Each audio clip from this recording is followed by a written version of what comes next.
Weatherization Monitoring Training, Module 2, Preparing for Your On-Site Visit. If you are selected for on-site monitoring, your project officer will ask you to prepare materials and other items for a specific period of performance within the current grant cycle. They will identify the grant and the performance period to be monitored.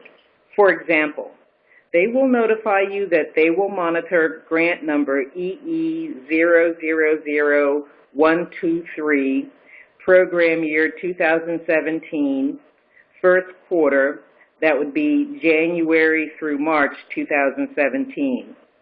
Or they may ask to monitor the entire year.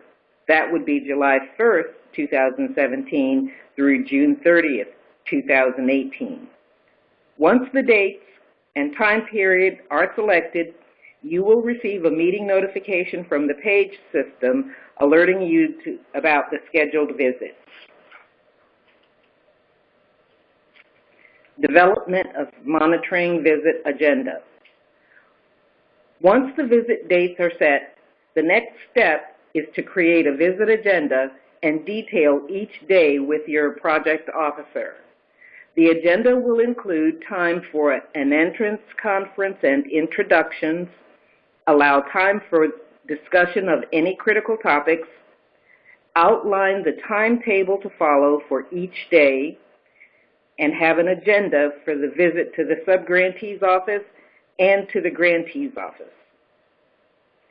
It will have a page with the appointment times and addresses for the client visits, and it will reserve the last day for immediate feedback about the visit to the grantee during the exit briefing. This visit should proceed smoothly if there is a well-planned agenda and timetable.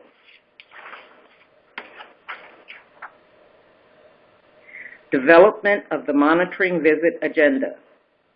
The agenda will preparation, selection of subgrantees. You may want to consider these items when deciding which subgrantee to visit. When was the last time you monitored this subgrantee? Do you have concerns about their performance, or do you view them as your shining star? Do they have a large budget? Do they complete a large number of units and cover a large territory, or are they a small agency?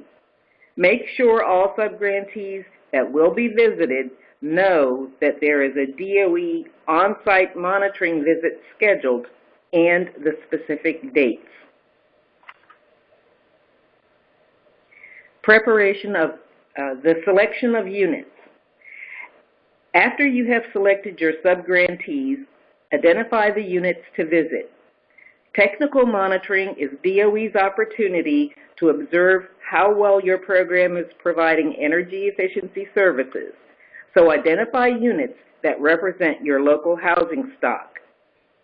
If you have approved audits for single-family, manufactured, and multifamily houses, and you are weatherizing these types of units, then schedule visits to them because we want to see your work.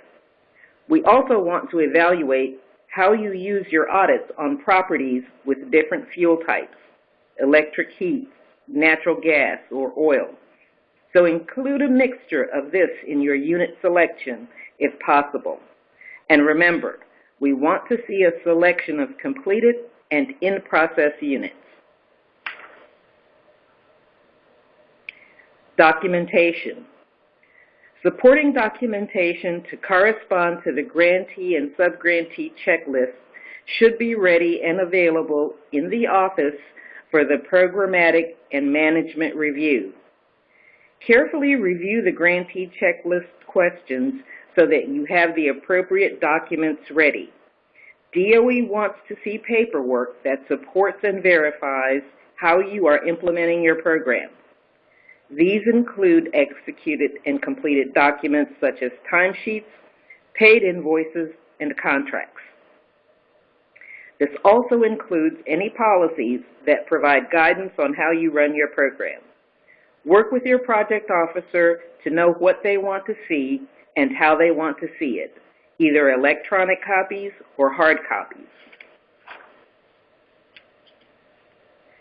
Information about monitoring is available at the DOE website.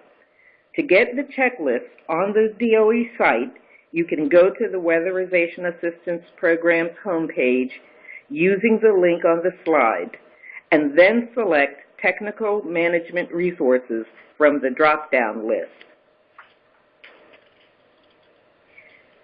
From there, scroll down the page and you will find the monitoring section. If you need to review the DOE on-site monitoring guidance or checklist, the information is included within the resources page as well as on WPN 16-4.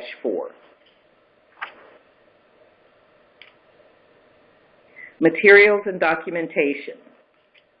Both grantees and sub-grantees must compile documentation for review.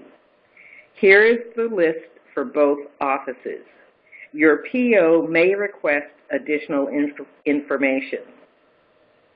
Copies of files of the homes to be visited is the biggest request because of the size of client files and the number of files.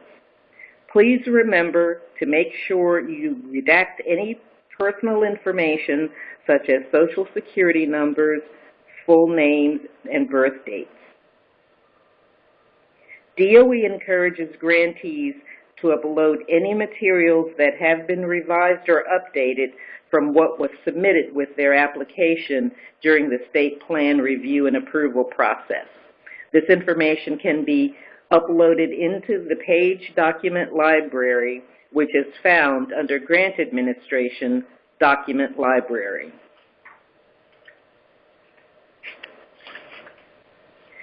Preparing your subgrantees for the visit. For the subgrantees selected for site visits, make sure they receive a copy of the subgrantee monitoring checklist. Subgrantee program managers are expected to provide responses to questions during this portion of the visit. Key subgrantee staff should be present as well and prepared to respond to inquiries about the agency's internal management processes. These key staff are usually the finance and accounting staff, the technical QCI monitors and crew leaders, and programmatic intake staff.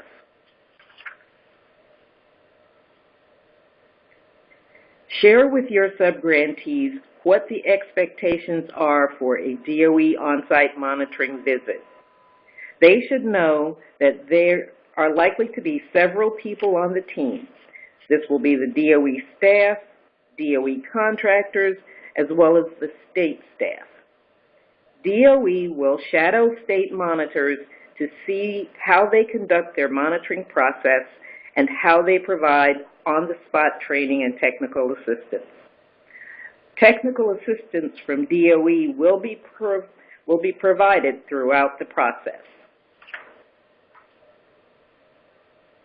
Travel logistics. Plan ahead for parking and vehicles for travel to subgrantee offices and to client homes. Grantees in urban areas may need to provide maps to their office parking garage. If parking can be reserved, please do so, or just notify your project officer of any parking fees. State program managers may need to request fleet vehicles since they will likely travel separately from the state monitor. State monitors should be present unless their absence is unavoidable.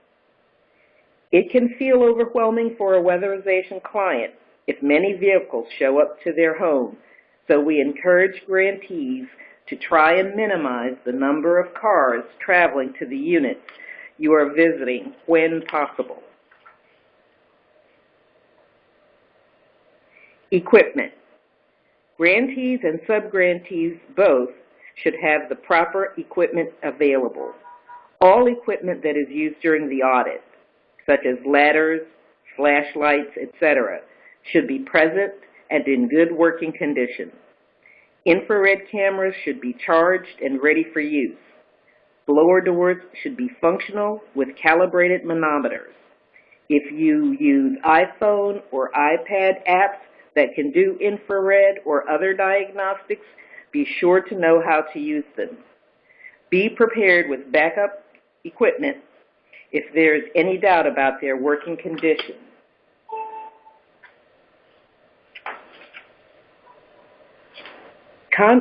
This concludes Module 2. Contact your weatherization project officer if you have any questions about the information included in this module.